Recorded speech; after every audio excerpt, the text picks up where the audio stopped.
সাম্প্রতিককালে কেন্দ্রীয় সরকারের পক্ষ থেকে সংসদে বাজেট পেশ করা হয়েছে।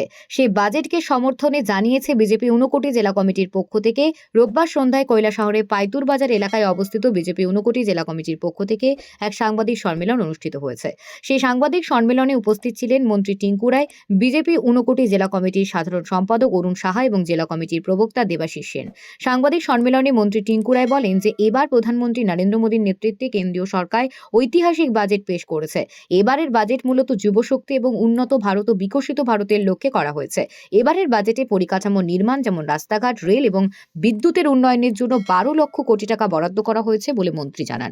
এছাড়াও মন্ত্রী টিঙ্কু রায় জানান যে আপনারা শুনলেন যে আমাদের 1 ফেব্রুয়ারিতে যেভাবে কেন্দ্রীয় বাজেট প্রধানমন্ত্রী নরেন্দ্র মোদীজির নেতৃত্বে নির্মলা সীতারামনজি উপস্থাপন করেছেন দেশের সামনে।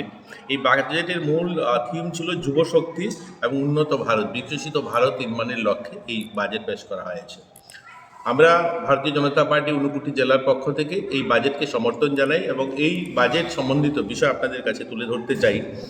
আপনারা শুনলে খুশি হবেন, এটা প্রথমবারের মতো এত বড় বাজেট যেখানে প্রায় 12.22 লক্ষ কোটি টাকা অর্থাৎ 12.22 লক্ষ কোটি টাকা শুধুমাত্র পরিকাঠামো নির্মাণ, রাস্তা, রেল, বিদ্যুৎ এইগুলো নির্মাণের জন্য খরচ করা হবে, এইরকম সিদ্ধান্ত নেওয়া হয়েছে। এবং নতুন আয়কর, যেটা গরিব মানুষ, মধ্যবিত্ত মানুষ যারা আয়কর দেন, সরকারি কর্মচারী, এই আয়কর আইন সেটাকেও একটু সরলীকরণ করার অর্থাৎ ইজি করার, ইজ অফ ডুইং লাইফ আমরা বলছি, তো এটাকেও যেন আর ইজি করা যায় তার জন্য পদক্ষেপ নেওয়া হয়েছে, সেটা জটিলতা কম হবে। এবং হাই স্পিড ট্রেন করিডোর, আপনারা শুনলে খুশি হবেন। আজকের দিনে আমরা একটা সময় যে ট্রেনগুলোর কথা বলতাম, যে বিদেশের মাটিতে যে ট্রেন দৌড়াতো, আজ বন্দে ভারত আমাদের ভারতে তৈরি হয় এবং ভারতে আমরা দেখি। এবং এটার জন্য করিডোর তৈরি করেন, হাই স্পিড ট্রেন করিডোর, অর্থাৎ বড় শহর যুক্ত করতে 60টি নতুন দ্রুতগতি রেল করিডোর তৈরি করা হবে, যেমন মুম্বাই, পুনে, দিল্লি, বারাণসী, এইরকম কয়েকটা শহরকে জোড়ার জন্য এরকম হাই স্পিড করিডোর তৈরি হবে, যেখানে এই বড় দ্রুতগামী রেলগুলো চলবে।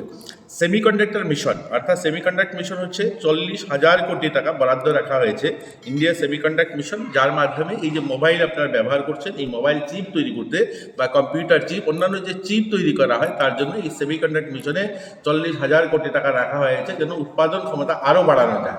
অলরেডি দেখেছেন আমরা বর্তমান সময় মোবাইল পৃথিবীর সর্ববৃহৎ এক্সপোর্টার, আমরা সবচেয়ে বেশি মোবাইল এক্সপোর্ট করছি আজ পৃথিবীতে ভারত, এবং এটাকে আরও যেন বেশি করা যায়, আমাদের দেশে যেন আরও উৎপাদন ক্ষমতা বাড়ানো যায়, তার জন্য এই সেমিকন্ডাক্টর মিশন 2.0 চালু করা হচ্ছে।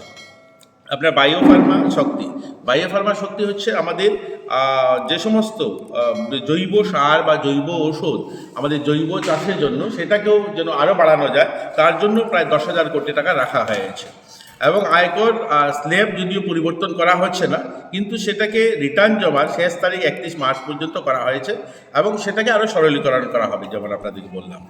এবং উদ্যান আমাদের আঞ্চলিক বিমান যোগাযোগ, এটা এর আগেও ছিল, কিন্তু নতুন করে সিদ্ধান্ত নেওয়া হয়েছে 120টি নতুন গন্তব্য অর্থাৎ নতুন ডেস্টিনেশন আমাদের যুক্ত করা হবে, যাতে আগামী 10 বছরে 4 কোটি যাত্রী উপকৃত হয়। অর্থাৎ মানুষের বিমান পরিষেবা আরও উন্নত করতে 120টা নতুন সেন্টার, অর্থাৎ যেখানে এয়ারপোর্ট, সেখানে যুক্ত করা হবে ছোট বিমানগুলো।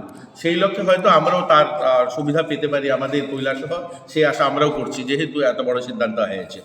এই বাজেট আত্মনির্ভরের বাজেট, এই বাজেট বিকশিত ভারত নির্মাণের বাজেট।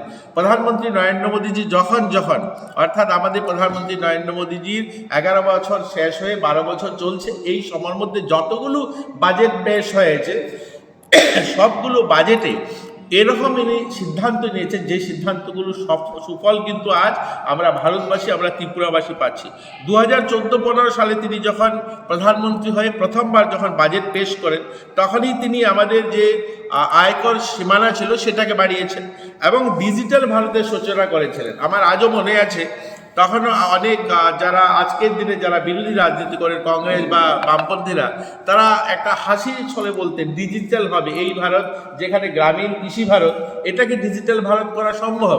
কিন্তু আজকের দিনে দাঁড়িয়ে যদি বলি, 2014 সালে দেশের ইন্টারনেট কানেকশন ছিল 25 কোটি মানুষ ইন্টারনেট কানেকশন ব্যবহার করতেন।